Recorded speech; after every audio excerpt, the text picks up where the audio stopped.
Alin po ba yung kay Kristo? Madaling sabihin kasi ngayon, kapatid na Glenn, na ako kay Kristo ko. Di ba? Kasi maraming nagsasabi niyan, maraming nagkiklaim niyan. Pero mga kaibigan, kung tatanungin po natin ang ating Panginoong Hesukristo, sino ba yung sa Kanya? Di ba? Alin po ang kay Kristo? Pakinggan po ninyo, basahin natin ang nakasulat. Dito po sa Mateo 16:18, ganito ang kanyang pagtuturo sa atin. Dinggin ninyo mga kaibigan.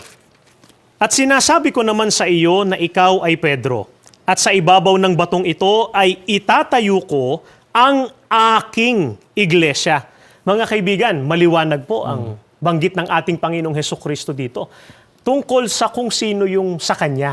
Ayon sa ating Panginoong Hesukristo, itatayo ko ang aking iglesia. Kapatid Alimel, alin po yung iglesia na sinabi ng Panginoong Hesukristo, aking iglesia? Ganito po ang pagtuturo ng mga apostol, mga kaibigan. Babasahin po natin ang nakasulat. Dito po sa Roma, 16, ang talata po ay 16. Pakinggan po ninyo ito.